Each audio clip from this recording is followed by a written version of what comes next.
terceiro bloco do Mais Saúde, o programa Mais Saúde da Terceira Via, aproveitando a presença aqui do professor, doutor Israel Alecrim, para esclarecer os nossos telespectadores e particularmente as nossas telespectadoras sobre a menopausa, climatério e a terapia de reposição hormonal.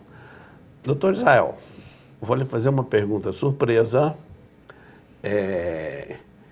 não com o desejo de colocá-lo no canto do ringue, mas para tirar dúvidas que são reais da nossa população.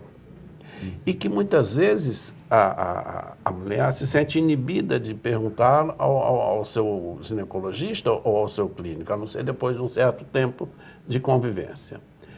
Eu lhe perguntaria, quem está capacitado, tecnicamente, do ponto de vista científico, para orientar a reposição hormonal, para decidir e orientar a reposição hormonal, em primeiro lugar. E, em segundo lugar, essa sim é a do encantoar no ringue. Existe, sobre a menopausa e o climatério, uma série de mitos na cultura popular. Eu vou citar dois dos mais frequentes, que são o chá de amora e o uso de soja para alívio dos sintomas, que os meios de comunicação leigos veiculam com uma frequência muito grande. Gostaria de ouvi-lo sobre isso. Na internet tem muito isso, né? Doutor Google? Para vender produtos. A primeira pergunta, né, sobre quem está capacitado, né, ou deveria estar capacitado, seria o ginecologista que deveria sempre estar fazendo a reposição hormonal. Em algumas situações, não tendo ginecologista, o endocrinologista também deveria estar capacitado, né? E tem que estar se atualizando mesmo, que é uma verdade, né, há 10, 15 anos pode não ser mais o que tem para ser prescrito no momento. Então, em relação à primeira pergunta, o principal mesmo deveria ser o ginecologista para fazer a indicação ou contraindicação de uma reposição hormonal. E a outra em relação ao chá de amora, isoflavona, né, isso são mitos realmente, né? Tem uma coisa que a gente chama de efeito psicológico ou placebo de algumas coisas, isso é nítido, né? Tanto é que algumas pacientes chegam com dor, né, por exemplo, no consultório, que achou um nódulo na mão, quando eu começo a conversar e mostrar, e depois do exame falar, isso não é câncer, isso é um cisto, né, isso vai regredir, não tem risco nenhum, a dor acaba, né? Em relação também a sintomas da menopausa, tem alguns que são assim, né, que só o fato dela acreditar que aquilo vai funcionar, já às vezes chega a ter um efeito de 40%. É muita coisa, por isso que confunde às vezes médico e paciente, né? E quando se fala assim, olha, tem-se o princípio ativo no chá da amora, todos os medicamentos são feitos a partir de plantas ou produzidos a partir disso. O fato de ter o princípio ativo em uma planta não quer dizer que ele vai fazer o efeito. De repente poderia, é igual você me perguntar, tem ferro, às vezes as mães usam beterraba para corrigir a anemia, porque ela tem a cor vermelhinha, usa beterraba para repor, esse aqui é o mito, né? A quantidade de ferro para repor na beterraba, que tem na beterraba, existe ferro na beterraba? Existe. Teria que comer umas 40 beterrabas para repor. Então seria impossível. Chá de amora e soja, que tem isoflavona, seria a mesma coisa da beterraba para repor o ferro na anemia, né? A gente vê outros nítidos também, aí a gente vai vendo.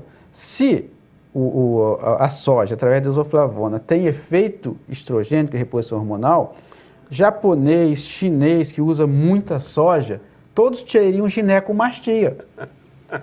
Né? Se tivesse, eu disse, não, tem potência do efeito, né? Não seria igual a beterraba, né? Comer 40 beterrabas para conseguir repor ferro. Então, isso seria inviável, né? Não tem ainda nada, não tem, o efeito psicológico. Pode ter vestígios da substância, tem, que não é o mas suficiente. Não tem nenhum efeito. É igual o exemplo que eu estou dando da beterraba, que não consegue, né? Se conseguisse comer tudo isso, né, existem coisas muito melhores. E com a tecnologia, porque antigamente fazia reposição hormonal a partir de colhia-se e fazia a modificação química a partir de urina de éguas prenhas, que é o estrogênio conjugado equino. Hoje praticamente não usa Mas tem coisas melhores hoje, as progesteronas também, né, que aumentariam, tem melhor, então não tem por que fazer.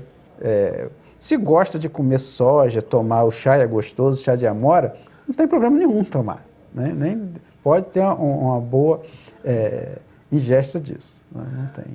Mas não pode ter a certeza ou a crença de que crença, vai curar os sintomas da menopausa. Não vai, melhor, se disser que melhorou foi psicológico, não foi um efeito farmacológico do chá, né? É muito parecido também com cana-de-açúcar, que às vezes as usinas pegam para dosar, saber o teor de sacarose que tem, aí dependendo do teor ele paga mais ou paga menos, né? Por exemplo, chá de eucalipto para tosse, ele funciona como um antitussígeno, mas eu tive um amigo que morreu tomando o chá de eucalipto para parar a tosse que ele tomou, e essas folhas que ele pegou eram muito concentradas, ele teve parada respiratória, morreu. Um chá de eucalipto. Então, é muito perigoso, né? Dependendo da planta e do local.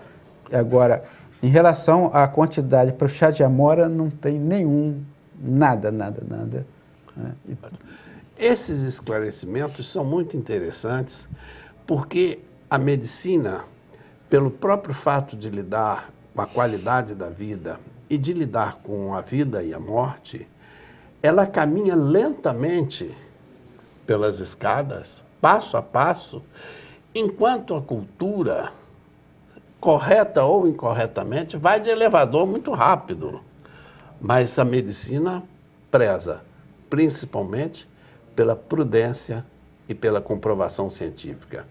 E o Dr. Israel Alecrim, que esteve aqui conosco, tem a especialidade, o mestrado e o doutorado exatamente nessa especialidade. Doutor Israel Alecrim, muitíssimo obrigado por sua presença aqui, que eu espero que se repita por várias oportunidades, porque em ginecologia são enormes os temas que os nossos telespectadores e as nossas telespectadoras têm dúvidas, e minutos como esse que estivemos juntos aqui, certamente são de extrema utilidade para os nossos telespectadores. Muito obrigado por nos acompanhar até aqui. Mais Saúde, programa de saúde da Terceira Via, se despede por hoje.